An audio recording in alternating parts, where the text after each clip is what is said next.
네, 감사합니다. 어제는 빨간색, 오늘은 파란색. 이 파란색은 청춘을 의미합니다. 예. 제가 말을 잊지를 못하겠어요. 그 닭들이 이렇게 꼬끼요 할 때 눈을 감잖아요, 그죠? 왜 그러는지를 박옥수 목사님이 가르쳐 주셨는데 왜 그랬을까요? 그 악보를 다 외워갖고 그런데요. 야, 우리 실버 저 나이에 저도 이렇게 다 외워가지고 노래할 수 있을까?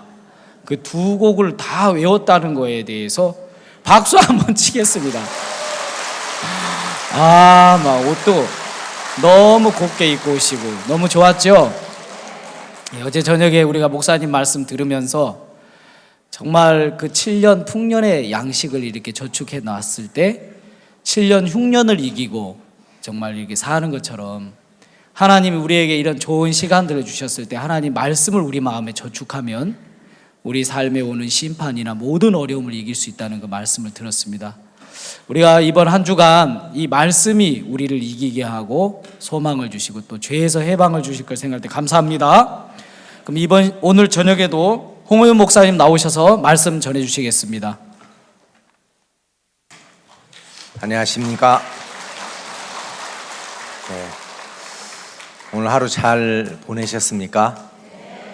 예, 감사합니다. 우리 오늘 창세기 41장 46절 말씀부터 보겠습니다.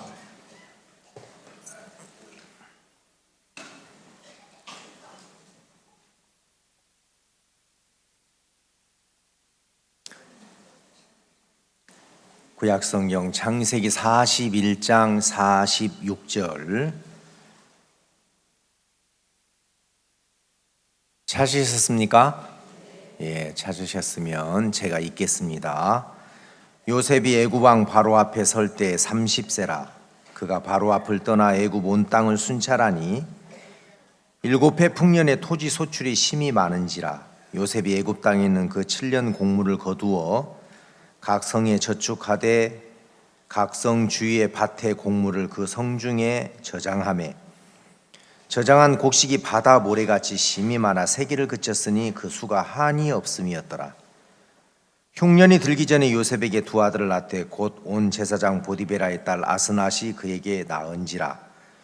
요셉이 그 장자의 이름을 므낫세라 했으니 하나님이 나로 나의 모든 고난과 나의 아비의 온 집이를 잊어버리게 하셨다 하며 차자의 이름을 에브라임이라 하였으니 하나님이 나로 나의 수고한 땅에서 장성하게 하셨다 함이었더라. 애굽 땅의 7해 풍년이 그치고 요셉의 말과 같이 7해 흉년이 들기 시작하매 각국에는 기근이 있으나 애굽 온 땅에는 식물이 있더니 애굽 온 땅이 주림에 백성이 바로에게 부르짖어 양식을 구하는지라. 바로가 애굽 모든 백성에게 이르되 요셉에게 가서 그가 너희에게 이르는 대로 하라 하니라.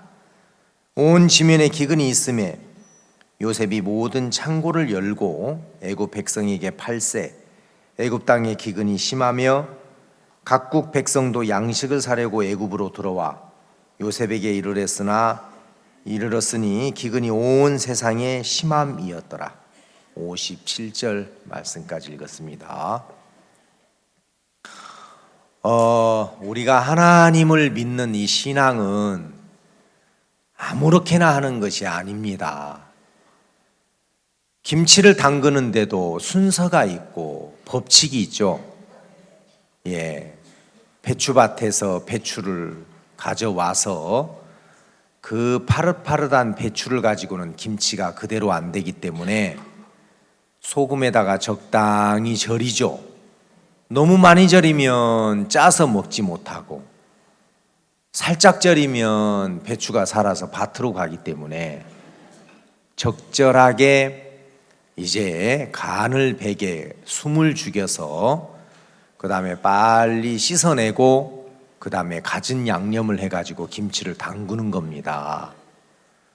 우리가 김치를 하나 담그는 것도 아무렇게나 하는 게 아니라 순서가 있고 법칙이 있는 것처럼 하나님을 믿는 신앙도 분명한 이건 법칙입니다. 신앙만큼 정확하고 분명한 법칙이 적용되는 것이 없어요. 우리가 눈에 보이는 이 물질적인 세계도 법칙이 존재합니다. 봄, 여름, 가을, 겨울, 이게 순서대로 오는 것은 법칙이죠. 계절의 법칙입니다. 그 다음에 물은 정확하게 100도씨가 되면 뽀글뽀글뽀글 끓기 시작을 해요. 몇 도부터 얼까요? 0도부터 살얼음이 쫙 끼면서 얼기 시작하는 겁니다.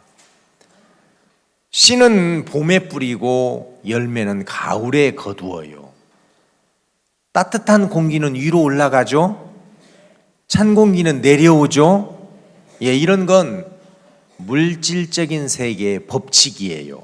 그걸 물리다 그런 겁니다. 그러니까 이 세상에서는 그런 물리적인 정확한 법칙이 있고 또 생명의 세계에도 법칙이 있어요. 호박꽃의 암술은 호박꽃의 수술만 받아들여요. 장미꽃의 수술은 장미꽃의 암술에만 수정이 됩니다. 그렇죠? 그러니까 꿀벌이나 나비나 이런 이제 곤충이 아무 꽃에 날라들어도 괜찮아요. 만약에 그런 생명의 법칙이 없다면 호박꽃의 수술이 백합꽃의 암술을 그죠? 붙어가지고 그게 수정이 된다면 이 생명의 세계의 질서가 깨지겠죠? 호백꽃이 되거나 이제 이게 엉망이 될 겁니다. 그래서 짐승끼리도 돼지의 난자는 돼지의 정자만 받아들여서 수정이 되게 돼 있어요. 돼지하고 송아지하고 교배가 돼야 안 돼요? 안 되죠? 그건 생명의 세계의 법칙입니다.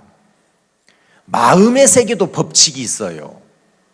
어린아이들은 좋은 음식이나 메이커 있는 옷 이런 것보다도 자기를 완벽하게 지켜줄 수 있는 부모님과 함께 있을 때 굉장히 밝고 자유롭고 건강합니다. 어린아이가 엄마를 잊어버리면 어때요? 아버지를 잊어버리면 막 불안해하죠. 그죠? 그래 안 그래요? 그래서 나를 누가 잘 지켜줄 수 있는지를 알아요. 저도 제가 아이들이 어렸을 때 어디 집회를 가고 그러면 아이를 맡겨놓고 가요. 교회에 있는 자매님들에게. 그러면 아이들이 물어요. 아빠 이번에 집회 가시죠? 어떤 이모가 와요? 그러니까 이제 이 아이들 마음에 이모들이 순서가 있어요. 그 이모는 까칠해. 그 이모는 아빠 떠나고 나면 우리를 엄청 학대해.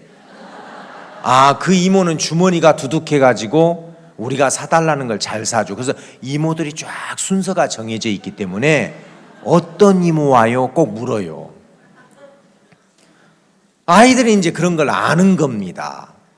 누가 우리를 보호해 줄 수 있고 누가 우리를 지켜줄 수 있는지 그 부모님 밑에 있을 때 마음이 굉장히 편안하고 자유로운 거예요. 그건 어쩔 수 없는 마음의 법칙입니다. 알겠습니까? 그러니까 이제 이 신앙의 세계도 그런 법칙이 존재하기 때문에 하나님이 우리를 만드실 때 한 줌의 흙으로 우리의 육체를 만드시고 이 육체 안에 생기를 불어넣어서 살아있는 영적 존재로 우리를 지었어요. 사람이 왜 위대합니까? 누군가는 그래요.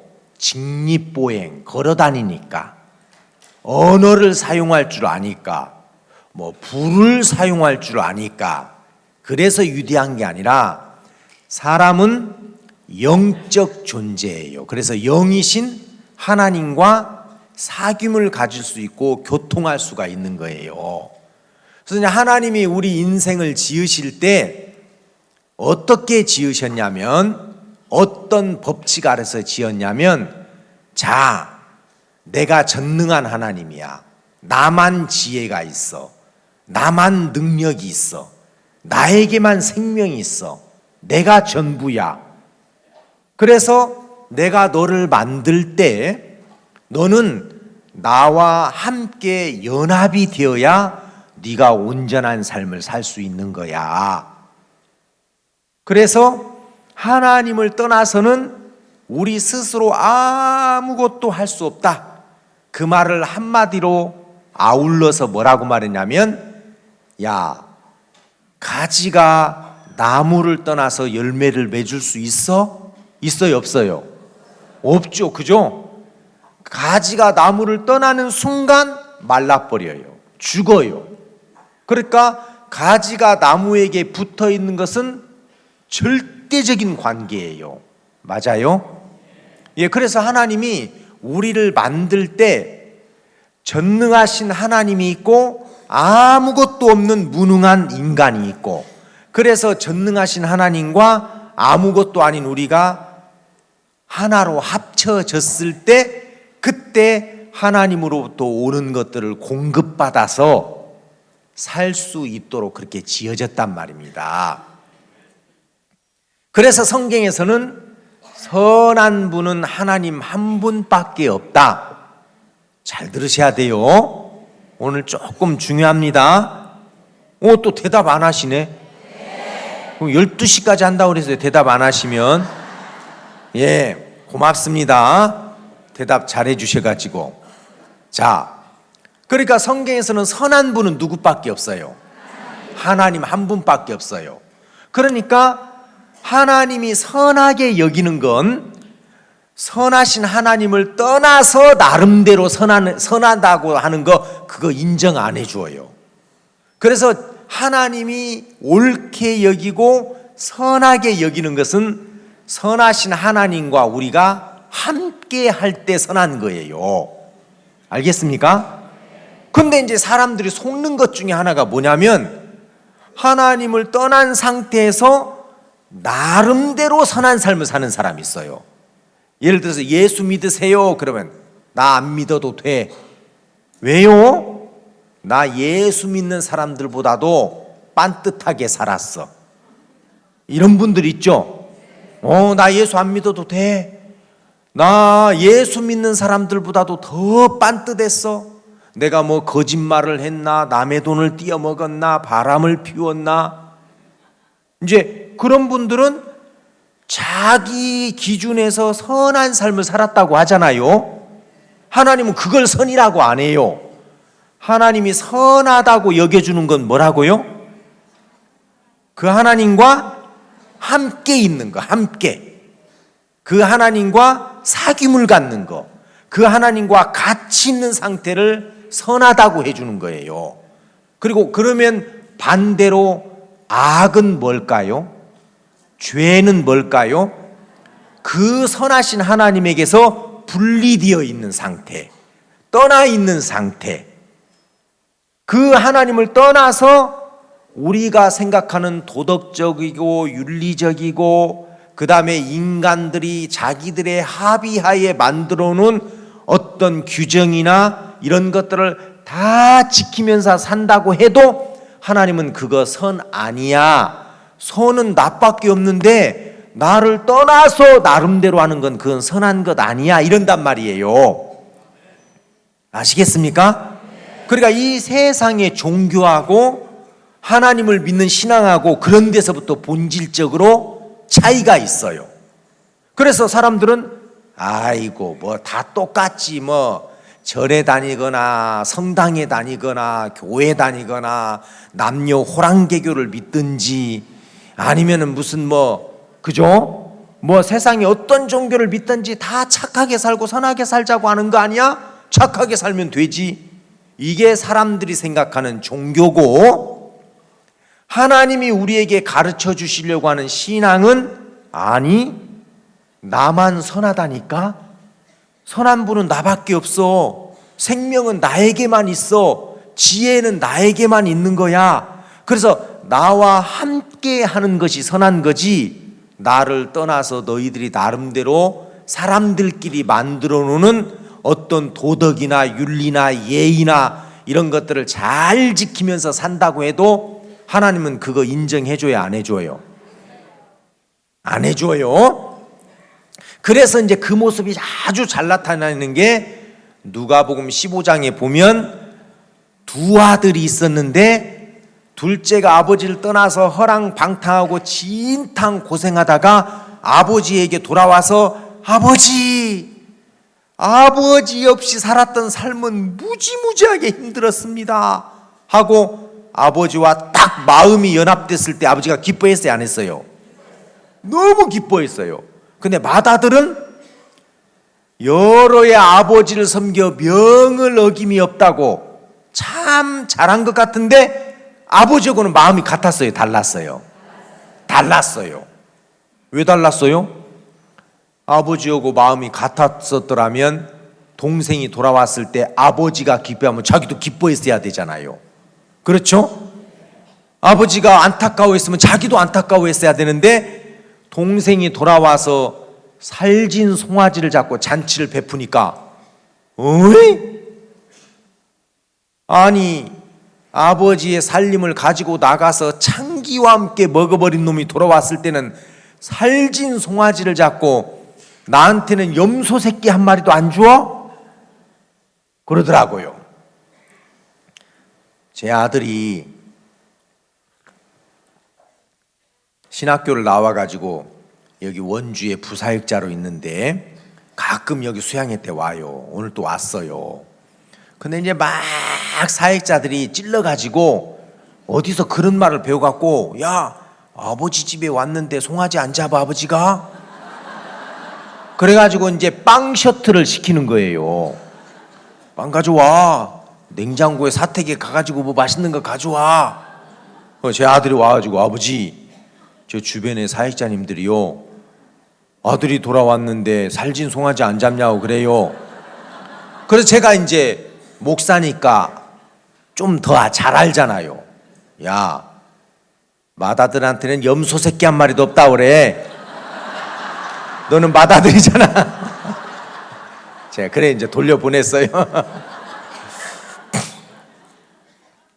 자, 그러니까 아버지가 원하는 것은 그 맏아들처럼 반듯한 삶을 살지만 아버지하고 마음이 같지 않은 거, 그건 악한 거예요.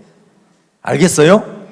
그러니까 이 세상에서 참 반듯하게 살아도 하나님과는 아무 상관없이 사는 사람이 있다니까요. 그게 죄고, 좀 여러분들이 천방지축, 그 다음에 또 뭡니까? 좀 실수도 했고 부족함이 있다 할지라도 하나님이 기뻐하는 뜻이 무엇인지를 알고 그 하나님의 뜻과 여러분들의 마음이 합해지면 하나님은 그걸 뭐로 여겨준다? 뭘로 여겨준다고요? 예, 선한 것으로 여겨준다, 그 말이에요. 그러니까 사람들이 사단에게 속아가지고 나 교회 안 다니지만, 나 예수 안 믿지만 예수 믿는 것들보다도 내가 더 반듯하게 살았어, 그런 사람, 그 착각하는 겁니다. 알겠습니까? 하나님은 도덕 선생이 아니고 윤리 선생이 아니에요. 하나님은 나와 같이 하자, 나와 함께 하자. 알겠습니까? 그러니까 종교적인 사람은 참 선해요, 안 선해요? 예? 예, 부처 가운데 토막 같고 심사임당 저리 가라는 사람이 있어요. 천주교를 다니거나 불교를 다니거나 이런 사람들 보면 참 빤뜨대요. 그런데 실제 하나님과는 아무 상관없이 사는 사람들이 많단 말입니다. 알겠습니까? 자, 그래서 이제 우리는 이런 것들을 정확하게 알아야 돼요. 신앙은 뭐다? 법칙이다, 법칙. 알겠습니까? 그래서 우리에게는 선한 것이 있어요, 없어요? 없어요. 선하신 하나님과 붙어 있을 때 그 하나님으로 말미암아 선한 것이 나올 수가 있단 말입니다. 알겠어요? 그러니까 사람들이 왜 사람들에게서 뭐 간음이 나오고 살인이 나오고 도적질이 나오고 그 다음에 미움이 나오냐면 그 선하신 하나님을 떠난 결과물이에요. 그건 알겠어요? 그래서 하나님을 떠난 걸 뭐라고 하느냐? 죄라고 그러고, 하나님을 떠난 상태에서 나타나지는 행동들, 알겠습니까? 시기, 질투, 탐심, 음욕, 비방, 이런 것들은 범죄다 그러는 거예요. 범죄. 그러니까 그 범죄는 왜 나와요? 하나님을 떠난 죄 때문에 나오는 것이죠. 알겠습니까? 이제 이런 것들을 사람들이 이제 혼돈할 때가 굉장히 많아요. 그리고 이제 두 번째가 뭐가 하나 있냐면, 내가 선하게 살면 되지, 뭐 내가 착하게 살면 되지, 뭐 내가 죄 안 지면 되지, 이렇게 생각하는 사람들이 참 많아요. 그런데 아까 이야기했던 것처럼 선한 분은 누구밖에 없다고요? 예, 선을 갖고 있는 분은 하나님 한 분밖에 없기 때문에 하나님을 떠난 상태에서는 사람들에게서 선한 것이 나올 수 있습니까, 없습니까? 있어요, 없어요? 예, 절대로 없어요. 하나님을 떠난 상태에서는. 제가 춘천 교도소에 마인드 교육을 하러 간 적이 있었어요. 몇 번. 지금은 이제 그게 이제 길이 막혔는데, 제가 이제 춘천까지 1시간 반 정도 이제 가니까 일찍 갔어요. 10시까지 오라고 하는데 한 9시 반쯤 이제. 그래가지고 제가 어디서 핸드폰 소리가, 핸드폰 이렇게 꺼주세요. 그래서 이제 제가 좀 일찍 가서 이제 그 교도관 되시는 분이, 아이고 강사님 이렇게 좀 일찍 오셨네요. 제가 오늘 수용자들, 죄수들이죠, 수용자들을 아직 강의실에 다 모으지를 못했습니다. 여기 잠깐 대기실에서 기다리시면 제가 수용자들을 다 모아놓고 강사님을 모시러 오겠습니다. 뭐 녹차 드실랍니까? 커피 드실랍니까? 그래서 예, 저 녹차 하겠습니다. 그래가지고 이제 조그마한 방이 있는데 무슨 뭐 책도 굉장히 많더라고요, 독서실처럼. 그래가지고 이제 녹차를 먹으면서 이렇게 구경하고 있는데 어떤 중년 부인이 이렇게 딱 들어오셨어요. 조그마한 방에 남자 여자 둘이 있으니까 어때요? 좀 머쓱하잖아요. 근데 이제 거기는 교도소 철장 안에 몇 번 통과해서 들어왔으니까 그 면회 온 분은 아니에요. 한눈에 봐도 이분도 오늘 뭔가 교육하러 오셨구나, 강사시구나, 그걸 알았어요. 그래서 제가 이제 심심하니까 물어봤죠. 강의하러 오셨습니까? 그러니까 무슨 교육을 하십니까? 그러니까 알코올 교육이요 그러더라고요. 그러니까 이제 알코올 중독자들, 수용자들 중에서 이런 사람들을 교육하러 왔다고 그래가지고 제가 이제 알코올에 대해서 들은 기억이 있어가지고 물었어요. 그 알코올은 죽어야 끝난다고 그러던데요. 죽기 전에는 알코올에서 못 벗어난다고. 그러니까 그분이 아닙니다. 알코올도, 그러니까 술 중독도 정확하게 알면 벗어날 수가 있습니다. 그러시더라고요. 그래요? 제가 이제 관심이 싹 갔어요. 그러면은 강사님께서는 어떻게 교육을 하십니까? 그러니까 이분이 여자분인데, 예, 우리는 알코올 중독자들에게 의학적인 부분으로 먼저 접근을 합니다. 그러더라고요. 어떻게 해요? 예. 우리는 그 알코올 중독자들을 모아놓고 이야기를 합니다. 여러분들은 알코올 중독으로 인해서 뇌가 알코올을 조절할 수 있는 조절 기능이 파괴가 됐습니다. 이 뇌에. 그래서 여러분들은 조절이 안 됩니다. 여러분들은 조절할 수 없습니다. 여러분들의 뇌는 알코올을 조절할 수 있는 그 기능 자체가 파괴돼 버렸기 때문에 여러분들이 조절한다는 것은 불가능한 겁니다. 그래서 우리가 가르쳐 주는 대로만 하십시오. 그러면 알코올에서 벗어날 수가 있습니다. 여러분들 지금까지 막 그 알코올 조절해 보려고 각오하고 결심하고 노력하지 않았습니까? 안 됩니다. 그러면 그 사람들 중에서 내가 가지고 있는 이 뇌는 조절 기능이 무너졌구나, 파괴가 됐구나, 고장났구나, 그래서 나는 조절이 안 되는 거구나. 그래가지고 교육을 시키는 강사님의 이야기를 그대로 듣고 따라하는 사람이 있대요. 근데 어느 정도 따라하다가 나도 조절이 되네, 나도 이제 알코올 이길 수 있네, 그러면서 더 이상 지시를 받지 않은 사람은 또 알코올에 빠진대요. 또. 그런데 어떤 사람은 아니야, 저분이 뭐라고 말했냐면, 나를 조사해 보니까 의학적으로 내 뇌는, 뇌 알아요? 골. 내 뇌는 이 술을 조절할 수 있는 기능이 무너졌어, 고장났어, 파괴가 됐어, 나는 안 돼. 이 사람은 끝까지 가르쳐주는 대로 한다는 거예요. 알겠어요? 그 사람은 나온대요. 내가 그 이야기를 딱 듣는데, 제가 마인드 강사로 들어갔지 목사로 안 들어갔거든요. 목사로 들어왔다면 좀 그래요.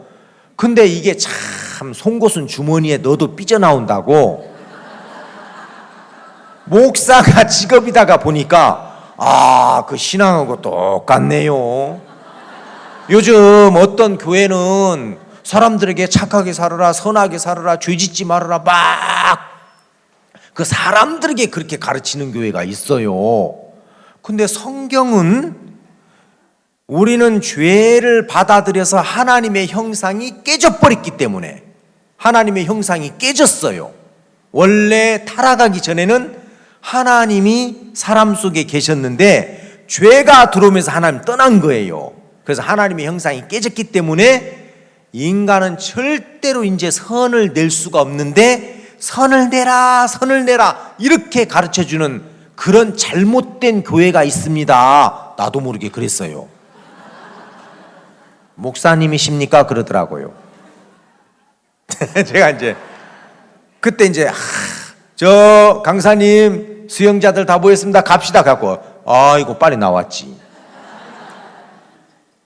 그러니까 내가 그 이야기를 들으면서 참 오래 남더라고요.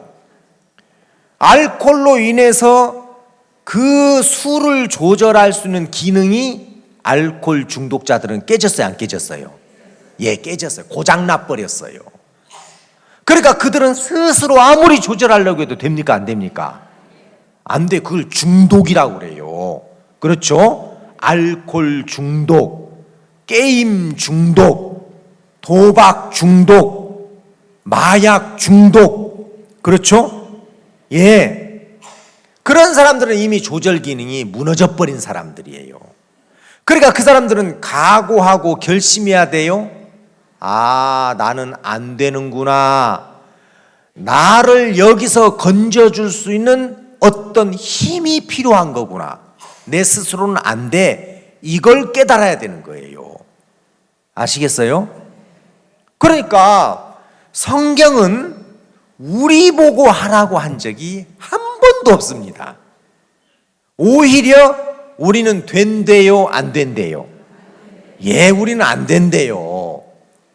얘들아, 선한 것이 없어. 그래서 예수님이 오셔가지고 가시나무에서 포도를 딸 수 있느뇨? 엉겅퀴에서 무화과를 딸 수 있느뇨? 자, 여러분, 가시나무에서 포도 맺혀요, 안 맺혀요? 맺어질 수 없죠? 안 나와요. 왜냐하면 종자가 아니에요. 그러니까 예수님은 그거 노력하라는 거예요? 해도 안 된다는 거예요? 예, 해도 안 된다는 거예요. 그건 불가능한 거야. 안 돼. 할 수 없어. 그건 법칙이라니까. 그래서 옛날에는요, 쇠를 다루는 사람들이 어떤 환상에 한번 빠졌냐면, 이 쇠도 막 어느 적당한 비율로 섞다가 보면 금이 될 거라고 믿었어요. 금. 그렇죠? 지금은 잘 모르지만 구리를 섞고 쇠를 섞고 그 다음에 거기다가 막 아연을 넣고 뭘 넣고 하다가 어느 순간에 막 적절한 비율이 딱 맞아떨어지면 황금이 될 거다. 그래서 그 비율을 황금 비율이라고 그래요. 알겠어요? 그래가지고 부더니 노력을 했어요. 근데 요즘은 금 만들려고 합니까, 안 합니까? 왜 안 해요? 금은 처음부터 금이지. 자, 다른 보석은 다이아몬드나 루비나 사파이어나 이런 것들은 화산이 막 꽝 폭발할 때 막 수천 도에서 열과 압력에 의해서 다이아몬드가 탁 만들어져요. 루비가 만들어져요. 사파이어가 만들어져요. 자, 진주도 만들어집니까, 안 만들어집니까? 진주 조개 속에서 진주라는 보석이 만들어지죠. 이렇게 다른 보석들은 만들어지는데 금은, 이 지구상에 있는 금은 더 없어지지도 않고 더 만들어지지도 않아요. 이제 그걸 알아냈어요. 그래서 이제 금을 만들려고 하는 노력을 합니까, 안 합니까? 안 해요. 포기했어요. 그건 안 돼. 그 법칙을 알아낸 거예요. 여러분, 우리가 신앙도 사람들은 내가 선하게 살면 선하게 살 수 있을 거라는 어떤 그런 망상 속에 사람들이 잡혀 있어요. 안 되는 건데, 확률적으로. 제가 일본에 이렇게 가서 참 느낀 게 뭐냐면, 일본에 캠프를 가면은 이제 마지막 날 캠프가 끝났다고 일본에 가면은요, 찌개면이라는 것이 있어요. 그 반죽을 잘 해가지고 오동통한 면발에다가 그 소스를 잘 해가지고 찍어서 먹는다고 찌개면이거든요. 그거 한 그릇 먹으러 가요. 한 8,000원 해요. 진짜 그거 맛있어요. 소화도 잘 되고, 그 방부제를 안 넣은 밀가루로 해가지고. 도동경 시내 딱 나갔는데 큰 건물에 한 8층짜리 되는 큰 건물인데 대낮같이 불을 밝혀놓고 1층, 2층, 3층, 4층, 5층, 6층, 7층, 8층까지 그 도박장이 있어요. 성인 오락이라고 해갖고 빠찡꼬라고 일명. 돈 넣고 쫙 땡기면 숫자가 맞아 떨어지거나 그림이 맞아 떨어지면 막 쫙 돈이 쏟아지는 거 있어요. 해보신 분 손 한번 들어보세요. 재미로라. 쌍수를 드시네.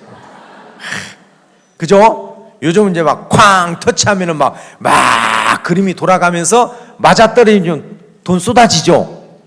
예.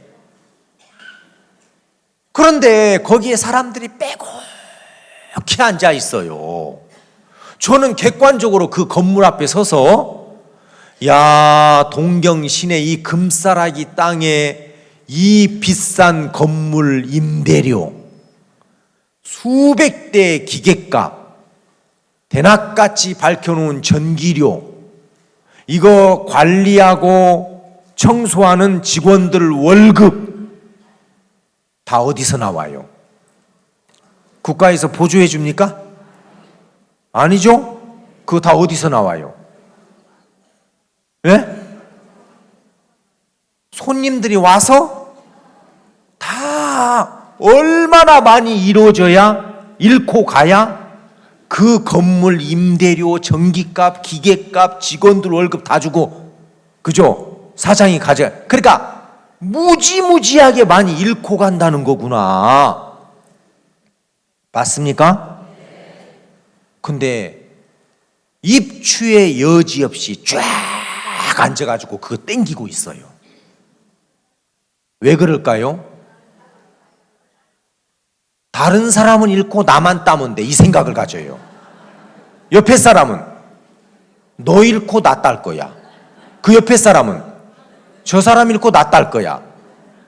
그 사람들이 어떤 면에 있어서는 바보예요, 바보. 객관적으로 계산을 해보면 와, 이렇게 비싼 건물 임대료나 기계값이나 전기료나 관리하는 직원들 월급, 야, 손님들이 무지무지하게 와서 잃고 가는구나. 그 계산 나와야죠. 그러면 딸 수 있다, 없다? 네, 거의 불가능해요. 근데 사람들이 다 하나같이 나만 따면 되지, 나만 따면 되지. 그런 이상한 어떤 미신이 있어요. 여러분들도 그렇죠? 차 타고 대관령 가다가 굴러 떨어져도 나만 살 것 같은, 그죠? 다 죽어도 나는 살아남을 거야. 그런 이상한 미신이 있는 것처럼 사람들이 될 것 같은 그런 심리를 갖고 있어요. 그래서 하나님이 그게 아니야, 안 돼, 불가능한 거야, 0.00001%도 그건 불가능한 거야, 그걸 가르쳐주기 위해서 율법이라는 걸 줬어요. 따라서 해보세요. 율법. 율법은 누구의 법이에요? 예, 그건 하나님의 법이에요. 그러니까 이건 육체를 가진 인간이 지킬 수 없는 법이에요. 알겠습니까? 대한민국 헌법 걔가 지킬 수 있어요, 없어요? 도로교통법 걔가 지켜요, 못 지켜요? 송아지가? 에? 그건 그죠? 짐승은 지킬 수 없는 법이잖아요. 그러니까 이 율법은 거룩하신 하나님의 법이기 때문에 육체를 가진 인간은 이 법을 지키는 것은 불가능한 거구나. 다시 말해서 우리는 그런 율법을 완벽하게 지킬 수 있는 능력이 없고 그런 선한 것이 없구나. 이걸 깨닫게 해주기 위해서 하나님이 주신 법이 뭐예요? 그게 율법이에요. 자, 어제도 우리가 무슨 이야기를 했냐면 이 이집트의 바로 왕이 꿈을 꿨는데 7년 풍년 다음에 7년 뭐가 온다고요? 대답이 조금 작았는데, 예, 일찍 잘라고 대답을 크게 하시는 건. 자, 바로 왕은 그 7년 흉년을 알았어요, 몰랐어요? 알았어요, 몰랐어요? 전혀 몰랐어요. 몰랐을 뿐만 아니라 거기에 대처할 능력도 있어요, 없어요? 없어요. 이 바로 왕은 그걸 알았어요. 나는 7년 흉년이 와서 이 나라가 폭삭 주저앉는다는 걸 몰랐구나. 애굽에 있는 모든 박사와 술객을 다 불러서 도대체 이게 무슨 꿈이냐, 해석해라. 근데 해석하는 자 없었더라. 그죠? 예, 바로왕은 그걸 알았어요. 기근으로 다 멸망당하게 돼 있었구나. 그러니까 하나님이 여러분들에게 뭘 하나 가르쳐 줘야 되냐면, 여러분 여러분을 믿고 사는 삶의 결과는 망하는 겁니다. 여러분들을 믿으면 안 됩니다. 여러분들에게는 어떤 능력도 없고 길도 없고 방법도 없습니다. 여기 창세기 41장에 바로왕은 그걸 알았을까요? 몰랐을까요? 꿈을 통해서. 자, 요셉의 해석으로 알았어요? 몰랐어요? 알았어요. 근데 여러분 뒤에 나오는 또 바로왕 하나 있어요. 한번 볼까요? 출애굽기. 창세기 다음 출애굽기예요. 한번 찾아봅시다. 출애굽기 9장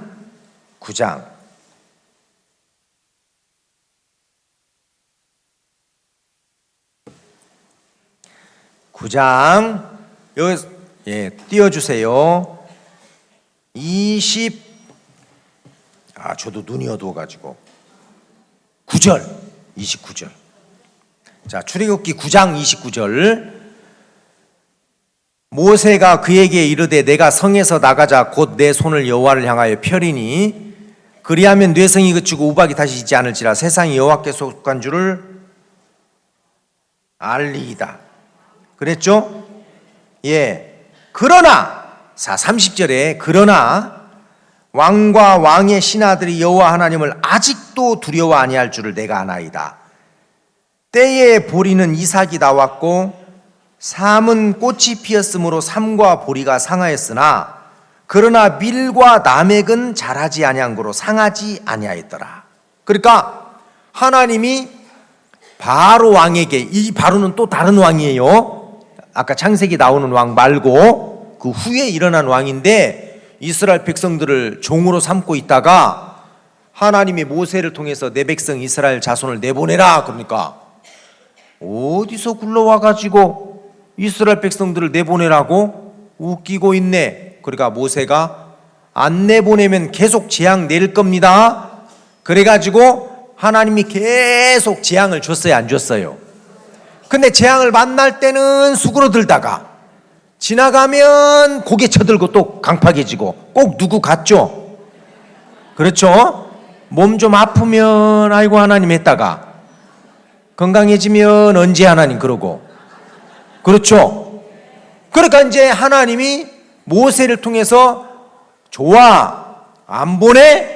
그러면 우박을 내려가지고 다 두드러 깨버릴 거야. 그때 내린 우박은 주먹만한 우박이에요. 알겠습니까?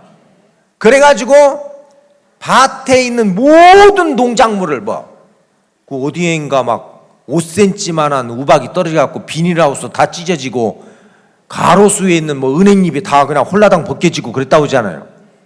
그 정도의 이제 우박으로 두드러 깼는데 31절에 보면 때에 보리는 이삭이 나왔고 삼은 꽃이 피었으므로 삼과 보리는 여러분들 말 빌리면 작살났어. 그런데 뭐라고 돼 있어요? 32절에 그러나 밀과 나맥은 자라지 아니한 고로. 그래 아직 싹이 안 나왔어. 그러니까 이제 뭐예요? 조금 지나면 밀과 나맥이 나와 안 나와? 그러니까 메롱 안 상했지롱. 그죠? 그러니까 인간들이 뭐라도 기대할 것 있으면 꺾어 안 꺾어? 예? 안 꺾어요. 다 두드러 깼으면 아이고 이제 먹을 것 없네, 이제 우리 굶어 죽었네, 항복할 텐데. 그죠?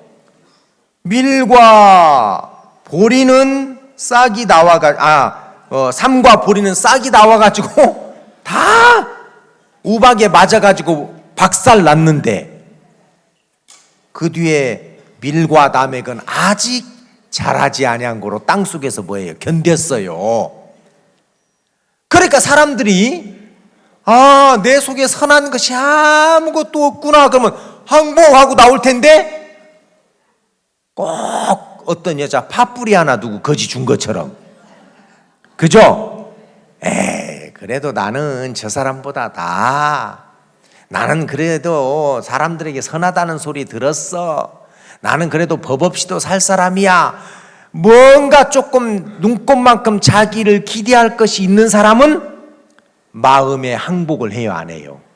안 해요. 그런 사람은 예수 믿기가 힘들어요. 그렇죠? 하나님 앞에 은혜를 잊기가 쉽지 않아요. 그래서 하나님이 율법을 사람에게 주신 목적이 뭐냐면, 네가 선해? 정말 선하다면 이 법 지킬 수 있을 거야. 이 법을 지키면 너 선하고 옳고 괜찮다고 내가 인정해 줄게. 그래서 주신 법이 뭐라고요? 율법을 여러분 지켰어요? 못 지켰어요? 왜 못 지켰을까요? 사람에게 뭐가 없어요? 선한 것이 없어요. 그래서 우리가 무언가 잘해가지고 의롭게 될 수 있는 길이 있나요? 없나요?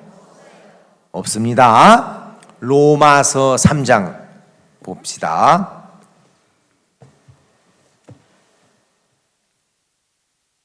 로마서 3장 19절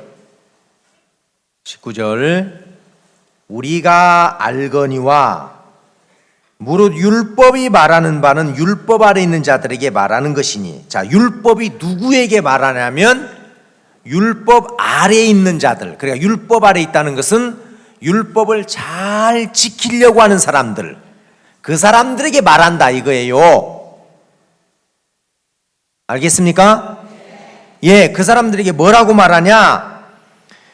이는 모든 입을 막고 온 세상으로 하나님의 심판 아래 있게 합니다. 그러니까 나는 착해, 나는 선해, 나는 그래도 좋은 게 있어, 나는 저 사람보다 괜찮은 게 있어, 이렇게 자기를 신뢰하고 자랑할 것이 있는 사람들에게 율법을 딱 갖다 대면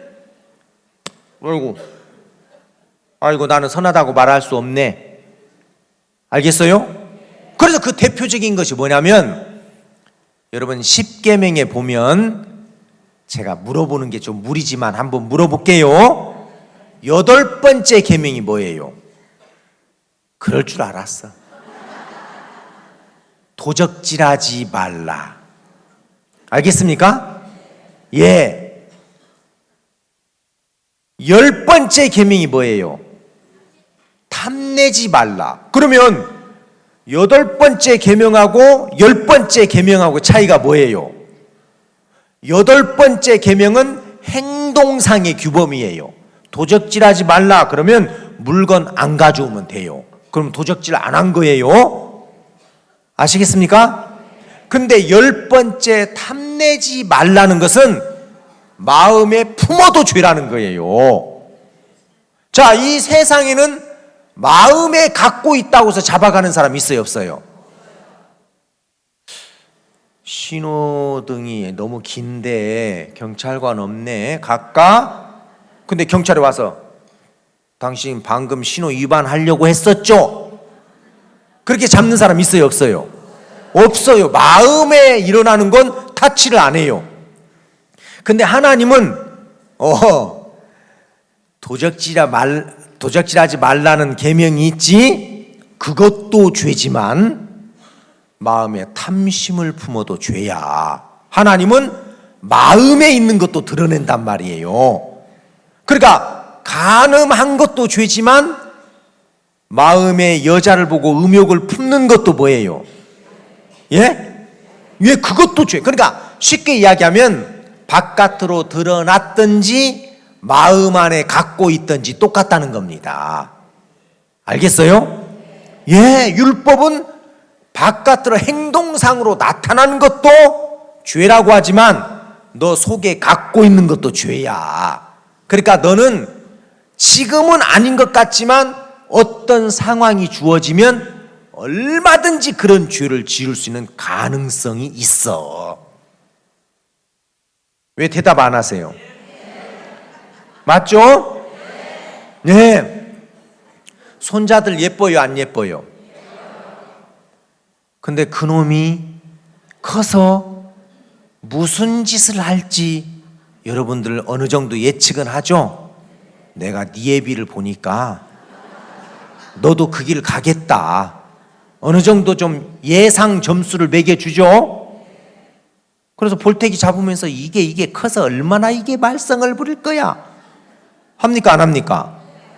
성경은 여러분들이 죄를 지어서 죄인 된 게 아니고, 죄를 지어서 죄인 된 게 아니라 여러분들은 출생할 때 죄인의 성품을 갖고 태어났대요. 여러분 요즘 고추 보면, 먹는 고추 있죠? 옛날에는 벌레가 파고 들어갔어요. 그래서 고추, 병든 고추 보면 벌레 구멍이 있어요 없어요? 있어요. 근데 요즘 고추는 겉은 말짱한데 그 안에 벌레가 들어가 있어요. 그 안에. 그래서 고추를 딱 전혀 외관상 아무 문제가 없는데 고추장을 찍어가지고 딱 먹었을 때 벌레가 나오는 게 있어요. 몇 마리 나와야 징그러워요? 한 마리? 반마리. 잘라져 가지고 반은 들어갔어. 그죠? 그러니까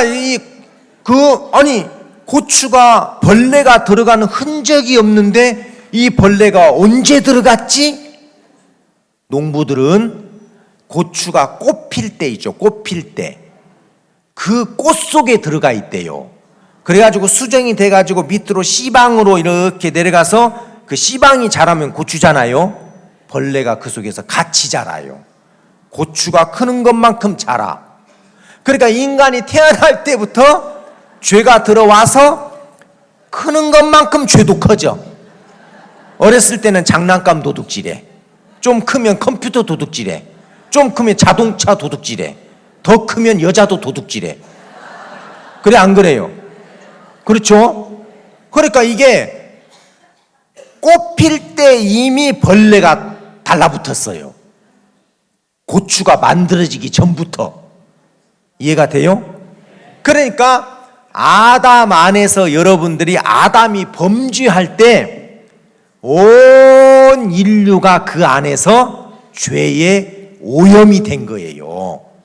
그래서 태어날 때는 아직 작기 때문에 죄라는 게 그렇게 심각하게 노출이 되지 않지만 얼마든지 악한 짓을 할 수 있는 가능성은 어린아이에도 있었습니까? 없었습니까?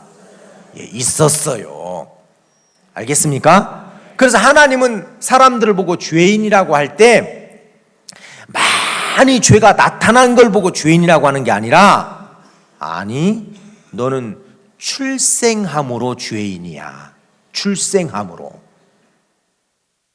아시겠어요? 예.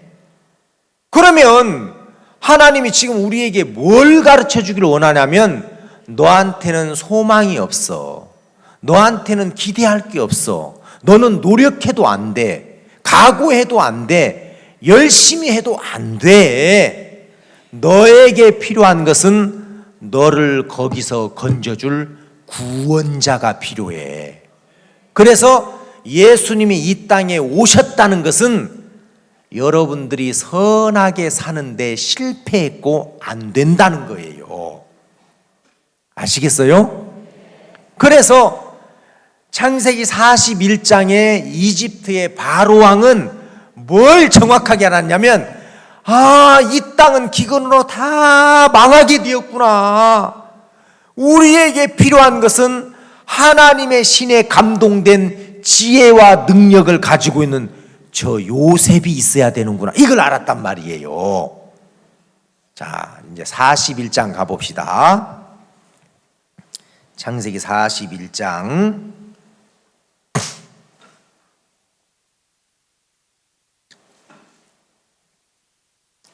47절, 41장 47절.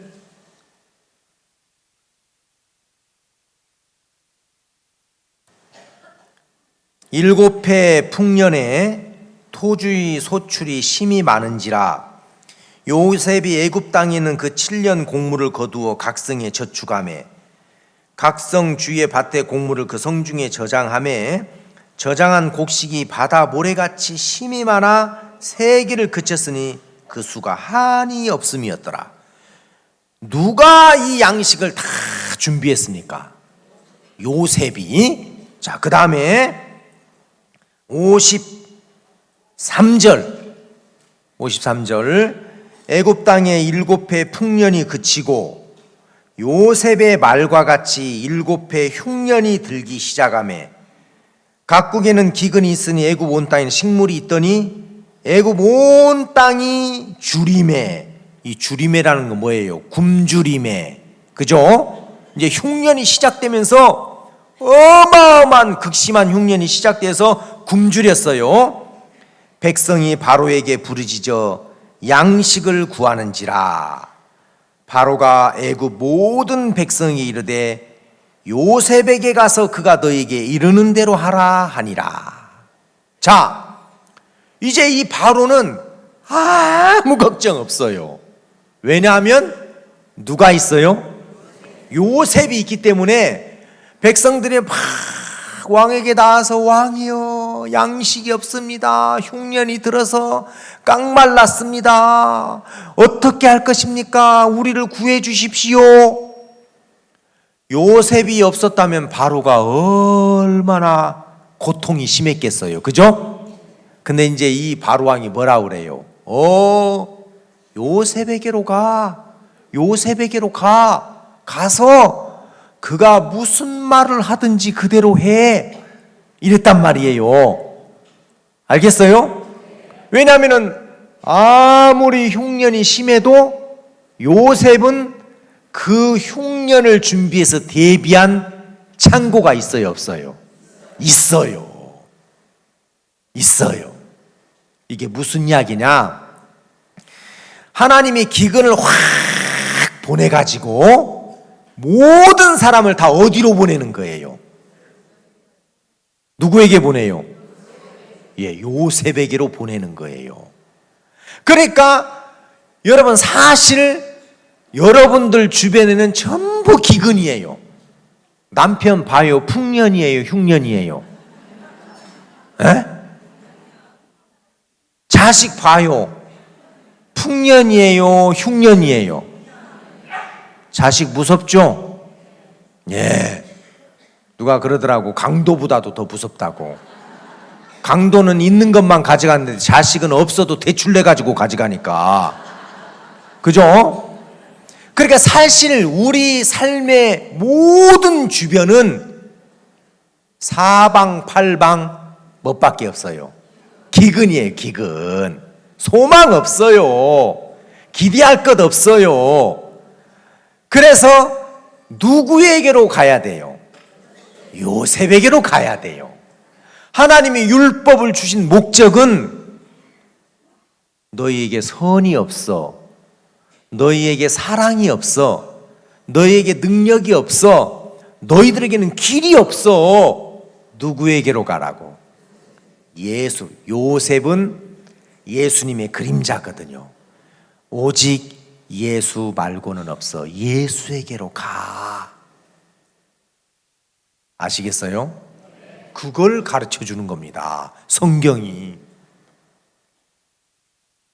근데 아직도 많은 사람들은 아니야, 나는 기근 아니야, 아직도 견딜 수 있어, 내게 남은 양식 있어. 그거 2년 가서 다 떨어져요, 성경에 보면. 알겠어요? 예, 다 바닥 나는 거예요. 여러분들이 냉정하게 계산을 해보면 그렇구나. 사람들에게 기대할 만한 것이 아무것도 없고 소망 둘 것이 없는데, 사람들은 그런 무능한 사람을 기대하거나 어떤 분위기나 형편을 기대하고 사는 사람들이 많아요. 여러분들도 지금까지 그렇게 살아오셨죠? 그죠? 예, 막연한 사람을 기대하고, 돈을 기대하고, 건강을 기대하고, 무너지지 않을 것처럼, 그죠? 근데 그건 다 기근이에요, 주변이. 그래서 이제 백성들이 기근에 몰려서 바로 왕에게 막 와서 부르짖어, 자, 우리에게 양식이 없습니다. 어떻게 하실 겁니까? 바로 왕이 요셉에게 가. 요셉에게 가봐. 그래, 가서 요셉이 무슨 말을 하든지 그대로 해. 그러면 그 요셉이 이 흉년을 이길 수 있는 방법을 제시해 줄 거야. 그거죠? 그래서 이 애굽에 있는 모든 백성들은 요셉으로 인하여 살아요, 안 살아요? 살아요. 많은 사람들은 아직도 자기가 견딜 수 있다고 생각하는 사람이 있어요. 그가 아직 뭐예요? 몰라서 그래요. 알고 보면 나에게는 선이 없구나. 나에게는 옳은 것도 없구나. 나에게는 지혜도 없구나. 나는 이런 문제를 이길 만한 힘도 없구나. 그걸 발견한 사람은 누구에게로 갑니까? 예수님에게로 가요. 그래서 그 예수님의 입에서 나오는 말씀을 그대로 듣는단 말이에요. 그래, 네가 그렇기 때문에 내가 너를 위하여 십자가에 죽었고 내가 너의 모든 죄에 대한 값을 다 지불했어. 내가 너를 의롭게 했어. 그 예수님의 입에서 나오는 말씀이 우리를 살리는 겁니다. 여러분, 요한복음 8장에 보면 유명한 여자 하나 나오죠. 누구예요? 간음하다가 잡힌 여자 나오죠. 그 여자가 간음하다가 현장에서 잡혔어요. 현행범이에요. 현행범. 변명할 여지도 없죠. 그래서 그 여자를 잡았어요. 사람들이. 이런 더러운 여자, 우리 동네에 이런 여자가 살고 있다는 것 자체가 부끄럽고 수치스러운 거야. 죽여버려야 돼. 그래가지고 막 사람들이 이제 막 그 여자를 그죠? 끌고 왔어요. 이 여자가 잡히는 순간 기가 막힌 거죠. 야, 내 인생이 여기서 이렇게 끝이 나는구나. 그 당시에는 간음하다가 잡히면 모세의 율법에 돌로 쳐 죽이라고 했으니까. 그러니까 이제 이 여자가 처절한 거예요. 마음에 사망이 딱 왔어요. 그냥 죽어, 손맥이 다 풀렸어요. 근데 이제 어떤 사람들이 그 여자를 돌로 쳐 죽이기 위해서 마을 바깥으로 끌고 가는데, 마을에서 죽이면 더러우니까. 근데 누군가 입에서 잠깐, 그 예수가 자꾸 자기가 구원자라고 그러는데 예수에게 한번 데려가 보자. 이 여자를 어떻게 재판하는지. 올무에 걸려고요. 그거 좋다, 그거 좋다. 그래가지고 이제 성전에서 가르치고 있는 예수님에게 그 여자를 끌고 와서, 예수여, 이 여자가 간음하다가 현장에서 잡혔습니다. 모세는 율법에 이러한 여자를 돌로 치라 명하였거니와 선생은 어떻게 말하겠나이까? 자, 모세는 율법에 이러한 여자를 돌로 치라 명하였거니와 선생은 어떻게 말하겠나이까? 물었어요. 그렇죠? 자, 그러면 이제 누가 대답할 차례예요? 그렇죠. 이제 그렇게 질문했으니까. 그러니까 모든 사람의 모든 사람의 시선이 다 어디로 쏠려요? 예수님의 입에 탁 쏠려요. 간음 중에 잡힌 여자도 감히 예수님을 쳐다볼 수는 없지만 이 여자의 온 신경이 다 어디로 가겠어요? 예수님의 입에 가 있어요. 과연 저분이 뭐라고 말씀하실까? 죽여! 그러면 죽는 거예요. 그렇죠? 살려! 그러면 사는 거예요. 이제 예수님의 입에서 무슨 말씀이 나올까? 온 사람들이 예수님의 입을 딱 봤는데, 너희 중에 죄 없는 자가 먼저 돌로 쳐라. 그 말씀이 사람들의 양심을 찔렀어요. 콱! 죄 없는 사람부터 먼저 쳐봐. 그러니까 아무도 그 여자를 향해서 돌을 날리지 못하고 돌을 내려놓고 다 갔어요, 안 갔어요? 갔어요. 예수님이 여자에게 물었어요. 여자여, 너를 고소하고 정죄한 자가 없느냐? 보니까 있어요, 없어요? 없나이다. 나도 너를 정죄하지 아니하노니 가서 다신 죄를 범치 말라. 나도 너를 죄 있다고 하지 않겠다. 예수님의 입에서 그 여자를 향해 나도 너를 죄가 있다고 심판하지 않겠다. 왜요? 그 여자는 분명히 죄를 지었습니까? 안 지었습니까? 죄를 지었어요. 근데 예수님이 그 여자가 지은 죄를 대신해서 십자가에 죽으러 가는 길이었잖아요. 그렇죠? 그러니까 그 여자가 지은 죄에 대한 심판과 형벌을 누가 대신 받는 거예요? 예수님이. 그래, 네가 죄를 지었어. 그러나 그 죄에 대한 심판을 내가 대신 받을 거야. 그래서 나는 너를 정죄하지 않아. 죄 있다고 하지 않아. 그 말이에요. 많은 사람들이 예수님 앞에 와서 말을 들어보는 게 아니라 그냥 자기 생각을 가지고 추측을 할 뿐이에요. 여러분, 구약 성경에도 보면 그 무비보셋이 사울의 손자였는데 다윗이 왕이 되고 난 다음에 도망 다녔어요. 왜? 할아버지가 다윗을 죽이려고 평생을 쫓아다녔으니까 다윗이 왕 됐을 때 나도 이제 죽을 거다. 근데 다윗이 무비보셋을 찾았죠? 왕 앞에 섰어요.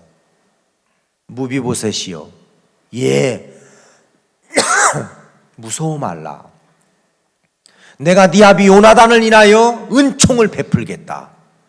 네 할아버지 밭, 재산 다 너에게 주고 너는 왕자와 같이 내 상에서 먹을 거다. 무비보셋이 왕 앞에 서서 이야기를 들었을 때하고 왕 앞에 서지 않고 자기 생각에서 살 때하고 천지 차이예요. 그렇죠? 예. 다윗의 앞에 서서 그 입에서 나오는 말씀을 직접 들었을 때는 이 다윗은 나를 찾아서 심판하려고 한 게 아니라 아버지 요나단과의 약속 때문에 나에게 은혜를 베풀려고 했구나. 그러니까 실제 여러분들은 하나님의 말씀 앞에서 하나님이 내 죄를 어떻게 말씀하시는지를 들어야 되는 거예요. 알겠습니까? 그래서 바로 왕이 요셉에게로 가. 요셉에게로 가서 그가 너희에게 이르는 대로 해. 그대로 해봐. 그러면 여러분, 애굽 백성이 살아요, 죽어요? 살아요. 잘 왔습니다. 예, 내가 그럴 줄 알고 양식을 준비했습니다. 그러면서 자기가 준비한 창고의 문을 열어요, 안 열어요? 예, 여러분들이 준비한 것은 절대로 기근을 이길 수가 없어요. 요셉이 자기가 준비한 창고를 열어야 사는 겁니다. 많은 사람들이 내가 선하게 살고 내가 착하게 살고 내가 죄 안 짓고 11조 생활 잘하고 주일 성수자, 자기가 한 걸 가지고 하나님 앞에 쓰려고 해요. 그건 무모한 겁니다. 알겠습니까? 예. 그걸로는 7년 흉년을 건너갈 수가 없어요. 2년 만에 다 바닥나 버렸잖아요. 그죠? 그래, 안 그래요? 예. 그래서 요셉은 여러분들이 가지고 있는 모든 것으로는 이 기나긴 흉년을 이길 수가 없습니다. 그 말은 하나님의 심판을 이길 수 없다, 그 말이에요. 알겠어요? 예, 내 창고의 문을 열어야 됩니다. 그래야 여러분들이 삽니다. 그러니까 요셉에게로 가면 양식이 넘쳐나죠. 왜냐하면 하도 많아가지고 세기를 그쳤다고 했으니까. 그래, 안 그래요? 한 가마니, 두 가마니, 세 가마니, 100가마니, 1000가마니, 만가마니, 억가마니. 아이고, 못 세겠다. 왜냐하면 요 그랬잖아요. 뭐라 그랬어요? 49절에 저장한 곡식이 바다 모래같이 힘이 많아 세기를 그쳤으니. 아이고, 셈하지 마. 전자계산기가 다 넘어갔어 벌써. 주파날도 다 넘어갔어. 알겠어요? 그렇게 엄청난 양식이 요셉에게는 준비되어 있는데 안 나오면 죽어야 안 죽어요? 자기 것 갖고 죽는 거예요. 그래서 기근에 몰려서 결국은 누구에게로 나오게 하는 겁니까? 요셉에게로. 그래서 바로 왕은 요셉에게로 가. 요셉에게로 가. 그 말만 하면 돼요. 알겠어요? 목사가 얼마나 쉬운 줄 아세요? 예수님에게로 가. 예수님에게로 가. 목사는 그 말만 하면 돼요. 목사님, 지금 이 문제가 있는데요. 예수님이 뭐라고 말씀하셨어요? 예수님이 뭐라고 하셨어요? 하나님이 뭐라고 하셨어요? 그죠? 그 말만 전해주면 되는 거예요. 그러니까 이 바로왕이, 이야, 요셉 없었으면 내가 완전 무능한 왕으로 데모 일어나가지고 나 맞아 죽을 뻔했거든. 근데 이제 누가 있어요? 요셉에게로 가세요. 요셉에게로 가세요. 그러니까 예수님에게로 가면 우리의 모든 죄가 완벽하게 씻어지는 은혜가 있어요, 없어요? 그래요. 그래서 로마서 3장에 율법으로는 죄를 깨닫게 함이라. 그 말은 율법은 너에게 양식이 없어. 너에게 길이 없어. 너에게 선이 없어. 예수에게로 가. 그래서 율법의 행위로 의롭게 될 수 없고 믿음으로 의롭게 된다. 그래서 로마서의 핵심이 뭐냐? 믿음으로만 의롭게 된다. 알겠어요? 여러분들의 선한 행위로 돼야 안 돼요? 안 돼요. 애굽의 백성이 자기들이 지금까지 준비한 알량한 양식으로 기근을 넘어요, 못 넘어요? 예? 대답이 조금 작아지는 것 같은데. 자, 그들이 준비한 양식으로 기근을 넘어요, 못 넘어요? 예, 못 넘어요. 누가 준비한 양식이어야 돼요? 그렇죠. 세기를 그쳐버릴 정도로 한이 없이 많은 양식을 창고에다가 준비해 놓았다가 잘 오셨습니다. 예. 진작 오시지 왜 그렇게 죽 끓여 먹으면서 버텼어요? 아이고, 저 굶어가지고 눈이 그냥 택시 타고는 심리는 들어가야 될 정도로 콱 들어갔네. 빨리 오시지.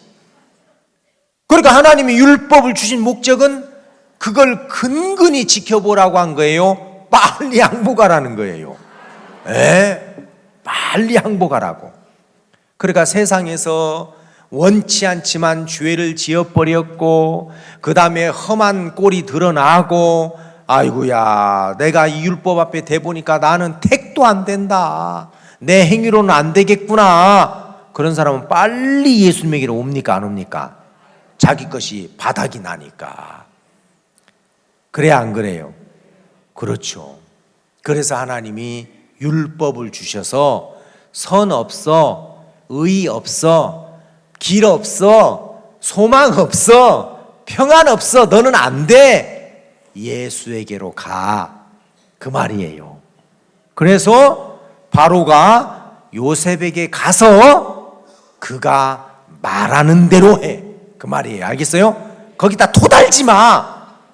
양식도 없으면서 주제에 뭐 어쩌고 저쩌고 하지 말고 요셉이 말하는 그대로만 하면 되는 거야. 그래서 자기 것이 바닥난 사람은 예수님에게 와서 너 의로와 그러면 아멘 그래요. 알겠어요? 근데 이제 뭐예요? 거기서 또 건방진 사람들이 있어요. 왜 제가 의롭습니까? 왜 제가 없습니까? 이런 사람은 아직도 뭐예요? 자기 것이 남아서 그래. 그렇죠? 그러니까 이 41장의 바로왕은 자기 것이 다 끝나서 망해버렸기 때문에 요셉만 세운 왕이고 출애굽기 9장의 왕은 아직도 상하지 않은 것이 있어요. 그죠? 견딜 만한 것이. 그러면 버텨요. 고집을 부려요. 이제 성경 이해하셨습니까? 그러니까 하나님이 율법을 지키라고 줬어요? 빨리 바닥나서 항복하라고 줬어요? 예, 너에게 없어. 선한 삶을 살 수 없어. 너에게 의로운 하나님을 기쁘시게 할 만한 것이 없어. 이미 출생할 때부터 죄인으로 태어난 거야. 안 돼. 그 말입니다. 그래서 그 알코올 교육할 때 당신의 뇌는 알코올을 조절할 수 있는 기능이 파괴됐습니다. 내가 조절하려고 하지 마세요. 그런 것처럼 우리는 선하게 살 수 있는 기능이 있다 없다? 있어요 없어요? 없어요. 우리가 볼 때 알량한 선이에요. 우리가 볼 때, 하나님이 볼 때는 선도 아니죠. 그렇죠? 예. 그래서 그걸로는 하나님의 심판을 통과할 수 없으니까 안 돼. 예수가 준비한 의, 십자가에서 우리 죄를 위하여 저주와 심판을 대신 받으시고 그 피를 흘려서 예수님의 그 피값으로 우리를 죄에서 그죠? 구속해 주셨단 말이에요. 그걸 들고 나가야 된단 말이에요. 알겠습니까? 그래서 이집트에 있는, 애굽에 있는 많은 백성들도 아이고야, 우리 것 갖고는 기근 못 이기네, 못 넘어가네. 아이고, 언제 요셉이 저렇게 창고에 많은 곡식을 준비했어? 그게 나를 위해서 준비했다고? 고마워요 안 고마워요? 아이고, 저 많은 곡식이 나를 위하여 준비한 곡식이었네. 감사하죠? 그러면 이제 배 두드리고 먹어요 안 먹어요? 그래요. 그래서 성경에는 값 없이 돈 없이 와서 살아 그랬잖아요. 그죠? 그냥 와, 그냥 와. 그걸 성경에서는 은혜다 이렇게 말하는 겁니다. 그래서 하나님이 율법을 주셔서 빨리 우리 것이 떨어지게 하는 거예요. 의도 떨어지고 선도 떨어지고 오름도 떨어지고 다 바닥이 난 사람은 예수에게 오기가 빨라요. 그죠? 그래, 이번에 오신 분들은 좀 찔겼어 보니까. 그죠? 그래도 한번 해보려고 하다가 이제 이 모양 이 꼴이 돼버린 거야. 그래 안 그래요? 그렇지만 알고 보니 우리에게는 선한 것이 없구나. 우리는 하나님을 기쁘시게 할 만한 것이 없구나. 이제 우리 거 내려놓고 예수님이 준비한 것을 받아가지고 살아야 우리가 이 흉년 같은 세상도 건너갈 수가 있고 하나님의 심판을 견딜 수 있단 말입니다. 알겠습니까? 예. 그래서 이제 바로왕은 편해요 안 편해요? 편해요. 예수에게로 가라니까. 요셉에게로 가. 그리고 그가 뭐라고 하든지 그대로 듣기만 하면 돼. 그래서 오늘 우리도 예수님에게로 가서 그가 뭐라고 우리에게 했습니까? 십자가에서 마지막 돌아가실 때 다 이루었다. 내가 너희들의 죄를 씻는 일을 다 이루었다. 그래서 내 죽음으로 너희들을 의롭게 했다 하는 예수님이 그 말을 전해주실 때 그대로 받으라 그 말이에요. 그렇죠? 성경이 재밌죠? 그러니까 이게 그런 이야기구나. 그래, 맞아. 내가 내 삶을 뒤돌아 보니까 기근밖에 없었어. 흉년밖에 없었어. 이제는 예수님이 준비한 것을 먹고 사는 동안 이제는 나에게 풍년이야. 알겠습니까? 여러분들이 그런 삶을 사실 수 있기를 바랍니다. 기도하겠습니다. 사랑하는 하나님 아버지, 하나님이 저들을 사랑해 주셔서 우리가 할 수 없는 일을 예수님을 통해서 이루셨고 우리가 그 예수님으로부터 받은 의, 거룩, 그리고 생명을 가지고 사는 동안 이제 우리가 더 이상 기근에 매이지 않고 하나님 풍성한 삶을 살게 하시는 걸 감사합니다. 참 많은 사람들이 하나님이 율법을 주신 그 참된 목적을 알지 못해서 아직도 알량한 자기 오름이나 선이나 좋은 걸 가지고 설교할 때가 얼마나 많습니까? 우리 이번에 이렇게 모인 모든 분들에게 하나님 우리를 위하여 예비하고 준비한 그 요셉의 창고의 문을 열고 마음껏 가져갈 수 있도록 축복하시고 도우시게 되기를 바랍니다. 예수님의 이름으로 기도했습니다. 아멘. 예. 이제 2부 순서 갖겠습니다.